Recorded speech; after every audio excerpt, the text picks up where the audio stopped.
the moment that is being seen as a renaissance of the Indian civilization. That's what the Prime Minister called it.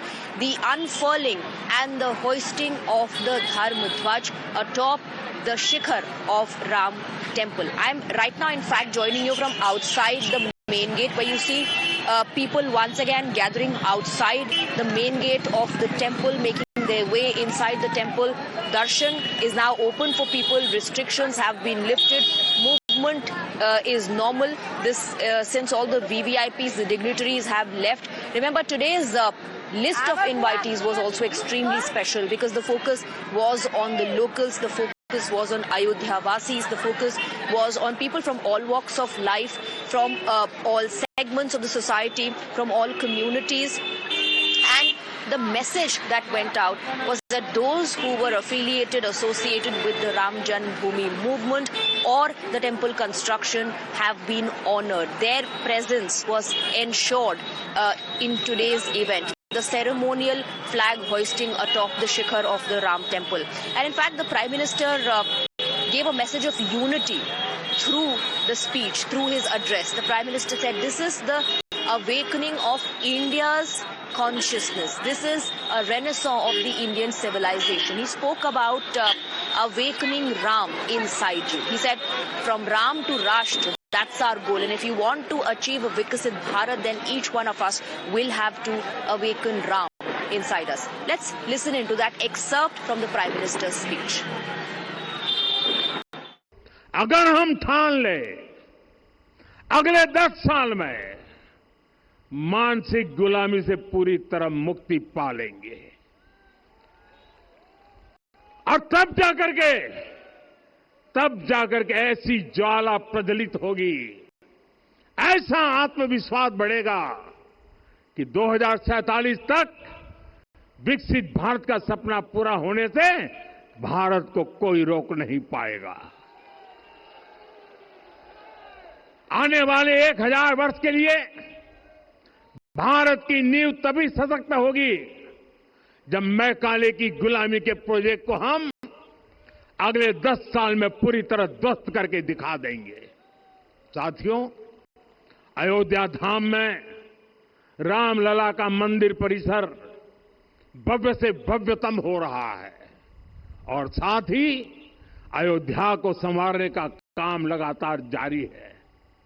आज अयोध्या फिर से वह नगरी बन रही है जो दुनिया के लिए उदाहरण बनेगी। त्रेता युग की अयोध्या ने मानवता को नीति दी। 21वीं सदी की अयोध्या मानवता को विकास का नया मॉडल दे रही है। साथियों, रामलला की प्राण प्रतिष्ठा के ऐतिहासिक अवसर पर मैंने राम से राष्ट्र के संकल्प की चर्चा की थी। मैंने कहा था कि हमें आने वाले 1000 वर्षों के लिए भारत की नींव मजबूत करनी है।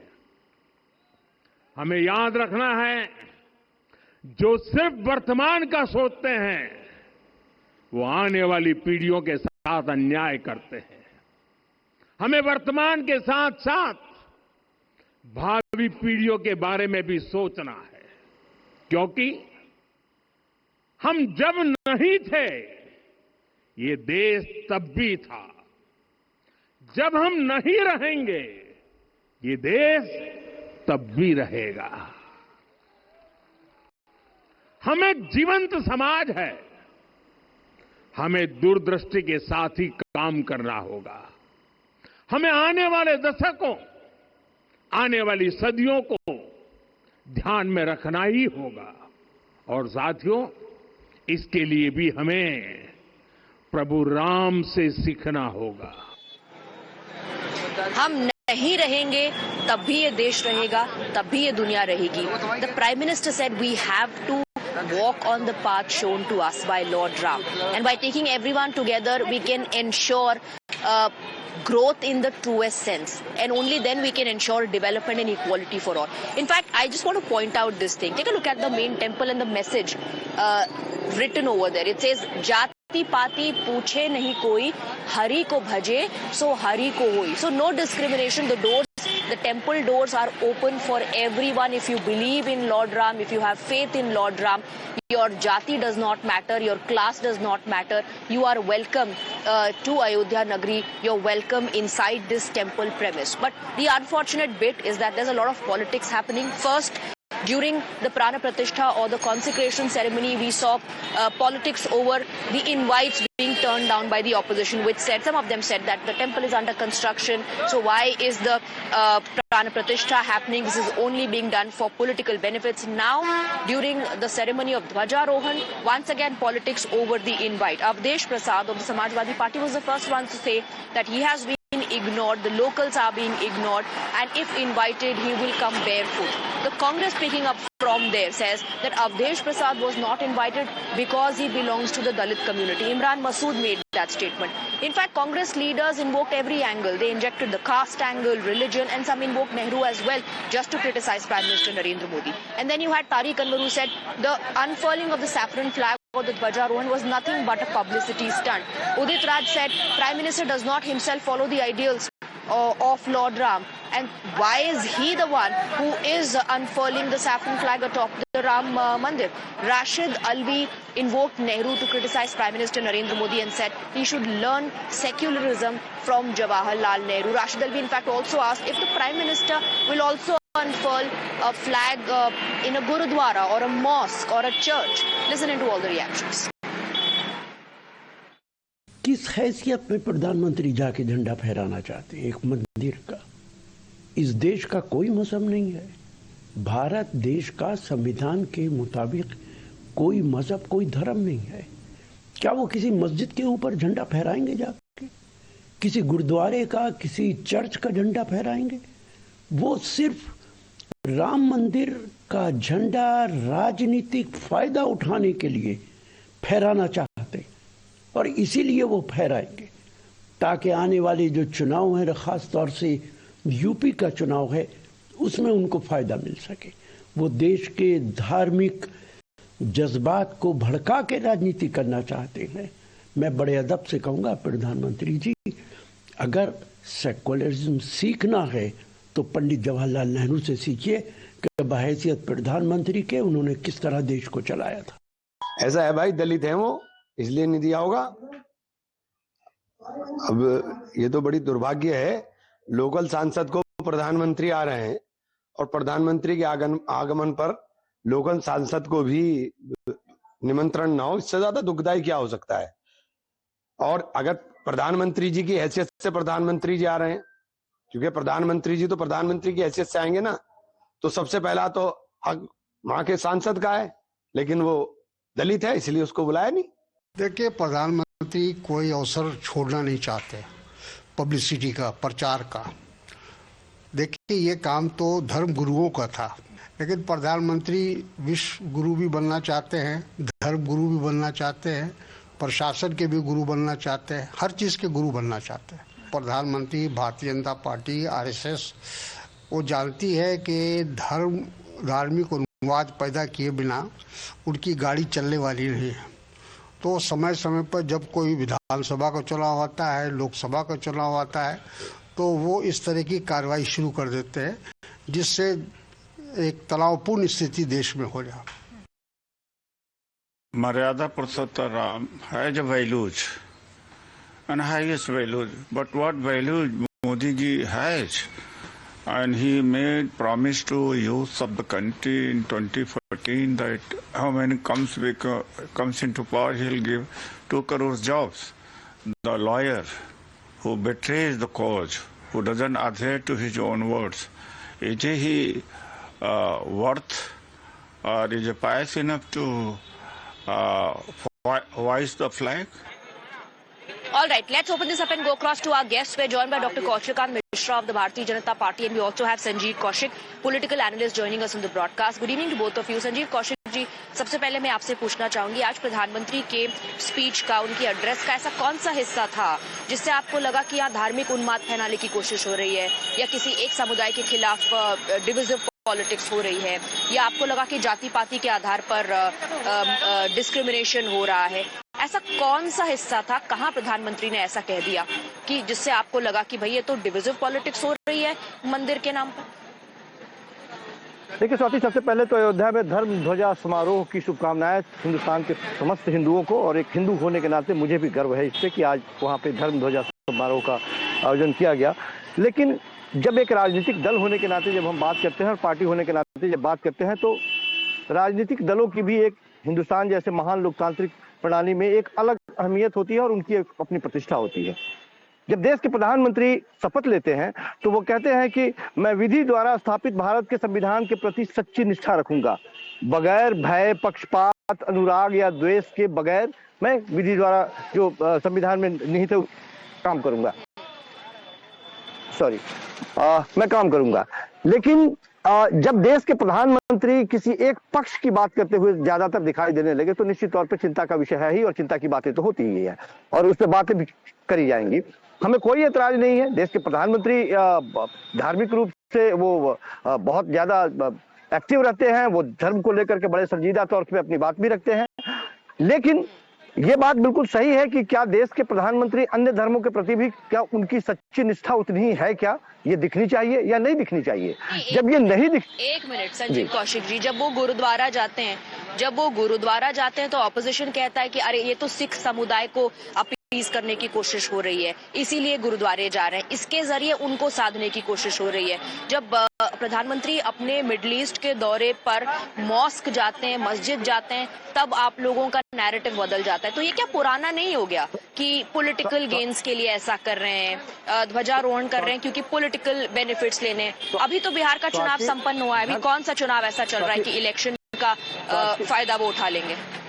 स्वाति, धर्म ध्वजा समारोह से मैंने कहा कि मुझे खुशी है, लेकिन क्या राम राज्य ऐसे आएगा? क्या राम राज्य बराबरी से आएगा?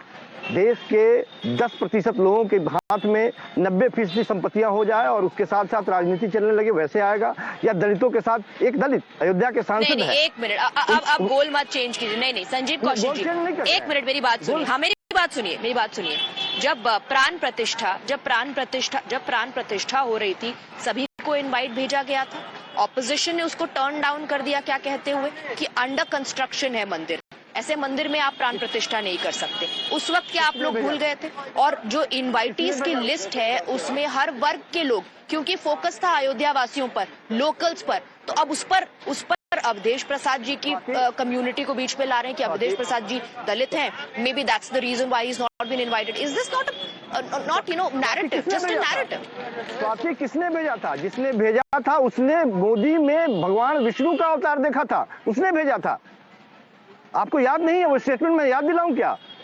जो बुलाने वाले थे, जो इनवाइटी थे, वो क्या बोल रहे थे देश के प्रधानमंत्री के बारे में कि उनमें हम मोदी का विष्णु का अवतार देखते हैं। देखिए, मैं सिर्फ ये कह रहा हूं कि देखिए, राजनीति अलग चीज है और धार्मिक संस्था अलग चीज है। आपको धार्मिक रूप से यदि कुछ करना है तो कीजिए, हमें कोई एतराज नहीं है, लेकिन राजनीति में मैं भी यही कह रही हूँ उसको मिलाने का काम किसने किया? Let me bring in doctor Kaushalkant Mishra as well. Doctor Kaushalkant Mishra on most things, mister Sanjeev Kaushik agrees. वो कहते हैं कि हाँ, मुझे इससे भी कोई दिक्कत नहीं, उससे भी कोई दिक्कत नहीं, लेकिन अंत में बात आकर राजनीति पर अटक जाती है। आप लोगों ने अवधेश प्रसाद जी को इग्नोर किया, साइडलाइन किया। ये आरोप है कि वो दलित समाज से आते हैं, इसीलिए आपने उनको इन्वाइट ही नहीं किया।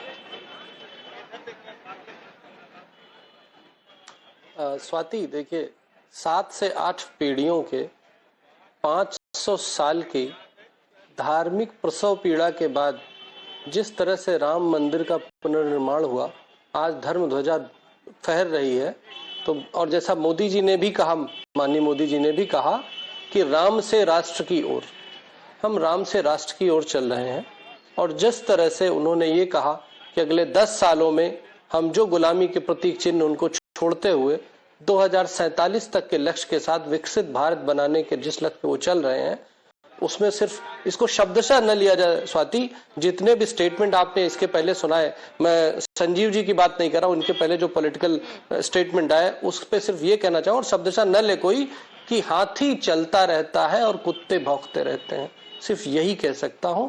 क्योंकि आज जिस तरह से फ्रेजाइल 5 इकोनॉमी से लेकर के 5वीं और 4थी इकोनॉमी देश बन गया है और पहली इकोनॉमी का सपना देखा जा रहा है, ये विजन क्यों नहीं किसी प्रधानमंत्री के पास था कि 2047 में 100 साल पूरे होने के बाद हमारा राष्ट्र विश्व का विकसित राष्ट्र होगा।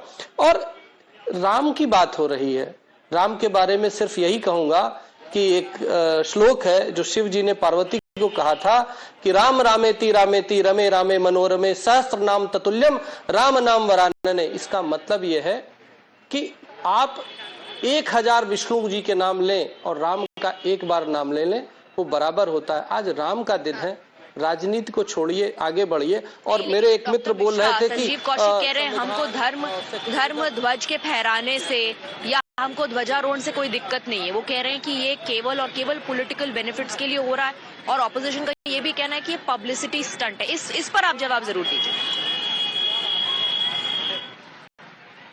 स्वाति, इसका सीधा सा जवाब है, अगर इनको पता है कि ये पब्लिसिटी स्टंट है और उस पब्लिसिटी स्टंट से माननीय मोदी जी तीसरी बार प्रधानमंत्री बने और 14वीं बार फिर प्रधानमंत्री बनेंगे, इसका विश्वास है, ये मंत्र अगर इन्हें पता है तो काशी में ये कर ले, मथुरा में ये कर ले, किसने रोका हुआ है? यदुवंशी लोग हैं, अखिलेश यादव जी, जहां के उनके मुलायम सिंह जी जिन्होंने गोलियां चलाई थी। अगर ये फॉर्मूला इतना हिट है तो ये काहे नहीं कर लेते राजनीति अपनी? पर नहीं, ये तो केवल तुष्टीकरण की बात करें। और एक आखिरी बात कह के अपनी बात खत्म करूंगा, हमारा धर्म पंथ निरपेक्ष है, मजहब निरपेक्ष है, धर्म निरपेक्ष नहीं, वो धर्म सापेक्ष है। कोई भी चीज धर्म सापेक्ष होगी वही संविधान हो सकती है। और ये मामला ऑलरेडी सुप्रीम कोर्ट में चल रहा है कि धर्म और रिलीजन दो अलग अलग चीजें हैं। तो इनको भगवान बुद्धि दे, मैं सिर्फ यही कल्पना कर सकता हूं और उम्मीद कर सकता हूं। Dr. Mishra, please stay on with us. I want a quick rebuttal from Sanjeev Kaushik. Sanjeev Kaushik जी, क्या जो लोग आज यहाँ पर इनवाइट किए गए थे उनके जाति के बारे में नहीं पता है? हर वर्ग से, हर जाति से इनविटेशन लोगों को गया था, उनको बुलाया गया था, so that there is equal representation for all including the construction workers. लेकिन आपको सिर्फ जाति अवधेश प्रसाद की दिखाई देगी क्योंकि आप अपीजमेंट पॉलिटिक्स कास्ट के बेसिस पर, रिलीजन के बेसिस पर भी करना चाहते हैं। That's BJP's allegation against the opposition. तब कि क्या आप ये बात मानती हैं कि अवधेश प्रसाद को इसलिए इनवाइट नहीं किया गया? हम जो कह रहे हैं वो बात सच है, क्यों नहीं किया गया? यदि वहां के वो सांसद हैं तो मैंने कहा दैट्स द एलिगेशन। मैंने कहा कि क्यों नहीं किया गया है, कोई जवाब तो बता दे हमें कोई। जो भारतीय जनता पार्टी पहलगाम में जब नरसंहार होता है तो तुरंत उसके कल होके परसों होके राम भक्ति उनकी आज अचानक जागी है। जब प्राण प्रतिष्ठा के वक्त हर किसी को इनवाइट किया गया था तब ऑपोजिशन ने इनकार कर दिया। इनफैक्ट समाजवादी पार्टी में कुछ लोगों ने यह बीड़ा उठाया था कि आप उसमें मत जाइए, हम आपको अलग से लेकर के जाएंगे। आज अचानक अवधेश प्रसाद जी को ये याद आ रहा है कि उनको इग्नोर किया जा रहा है और बाकियों को लग रहा है कि जाति की वजह से इग्नोर किया जा रहा है। भारतीय जनता पार्टी ऐन मौके पर किस तरह से पलटती है और राजनीति करती है उसका नायाब उदाहरण मैं आपको दे रहा हूं। पहलगाम में जिस तरह से नरसंहार हुआ उसके चंद 2-3 दिनों के अंदर में क्या घोषणा हुई थी, पूरे हिंदुस्तान में वो जातिगत समीकरण के लिए और जातिगत जनगणना कराएंगे। तो जाहिर सी बात है, जिस चीज को आप बंद करना चाहते हैं, जिस खाई को पाटना चाहते हैं, जिस चीज को आप स्टॉप करना चाहते हैं, वो तो साफ दिखाई दे रहा है कि उसको लेकर के आप आगे बढ़ते हुए दिखाई दे रहे हैं। और मैं सिर्फ यही कह रहा हूं कि हमें कोई एतराज नहीं है, पूरे हिंदुस्तान के हिंदुओं को कोई एतराज नहीं है, मुझे भी कोई एतराज नहीं है। एतराज है सिर्फ धर्म के नाम पर राजनीति को लेकर के। अब आज धर्म ध्वजा समारोह, कल फिर किसी और दिन किसी और समारोह, किसी और समारोह, वो लगातार वो करते रहेंगे। और मैं सिर्फ ये कह रहा हूं कि हिंदुस्तान में राम राज्य आना चाहिए।